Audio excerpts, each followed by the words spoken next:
नमस्कार, आप देख रहे हैं सनमार्ग लाइव और मैं हूं मनोज नारायण सिंह।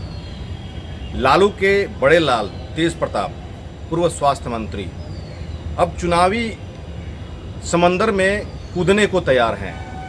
2020 में बिहार विधानसभा चुनाव होना है। तेज प्रताप और तेजस्वी के बारे में लोगों में ये चर्चा हो रही थी कि ये दोनों भाई में फूट है, एकजुटता नहीं है और इसका फायदा विपक्षी उठाने में कोई कसर नहीं छोड़ रहे थे। लेकिन जिस तरह से पटना जंक्शन पर दूध मंडी को अतिक्रमण मुक्त कराया गया, दूध मंडी को तोड़ा गया, उसके बाद में आरजेडी की एकजुटता लोगों ने भाप गई। तेज प्रताप और तेजस्वी एक साथ दोनों भाई ने मिलकर मोर्चा संभाला। रात्रि में देर रात तक, लगभग 3 बजे सुबह तक दोनों भाई पटना जंक्शन पर दूध मंडी के पास जमे रहे और जब तक नगर निगम से चिट्ठी नहीं आई कहीं अन्यत्र व्यवसायियों को बसाने के लिए, तब तक वो लोग मोर्चा संभाले हुए थे। मतलब कि दोनों भाई अब चुनावी रणनीति तैयार करने में लग गए हैं, चुनावी समंदर में कूदने को तैयार हैं। पिछले दिनों जब आरजेडी का बैठक होने वाला था राबड़ी आवास पर, 2 दिवसीय बैठक थी, लेकिन उसमें एक दिन बैठक हो सकी। तेजस्वी यादव नहीं थे, जिसको लेकर के सदस्यों ने रिवोल्ट कर दिया कि जब तक तेजस्वी यादव नहीं रहेंगे तब तक वो मीटिंग में पार्टिसिपेट नहीं करेंगे। मीटिंग को कैंसिल करना पड़ा। जब तेजस्वी यादव आए, उनकी उपस्थिति में ही आरजेडी की बैठक राबड़ी आवास पर संपन्न हुई।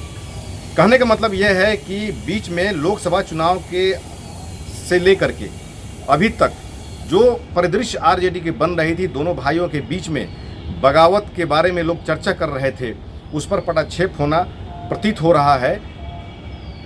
तेज प्रताप आरजेडी कार्यालय पहुंचते हैं आज। उन्होंने प्रदेश चुनाव पदाधिकारी से सदस्यता अभियान का रसीद लेते हैं और वहां से निकल जाते हैं।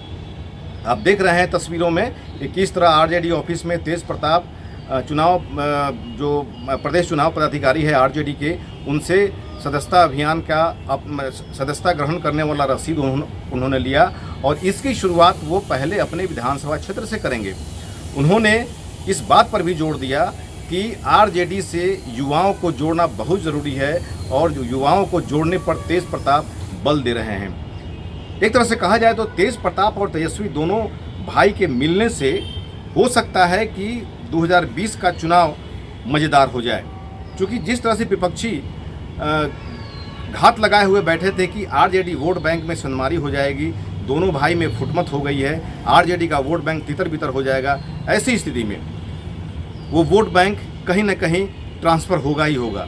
लेकिन जिस तरह से तेजस्वी और तेज प्रताप ने मोर्चा संभाला है, दोनों भाई ने आरजेडी को फिर प्राण फूंकने का जिस तरह से इन लोगों ने अभियान शुरू कर दिया है, लगता है कि 2020 का जो विधानसभा चुनाव होगा बहुत ही मज़ेदार होगा और आरजेडी जो पुराना तेवर है उस पुराने तेवर में दिखेगी।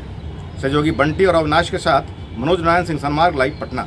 आपको ये कार्यक्रम अच्छा लगे तो सनमार्ग लाइव को सब्सक्राइब करें, बेल आइकन जरूर दबाएं ताकि हर छोटी बड़ी खबरों से आपको रूबरू कराते रहें।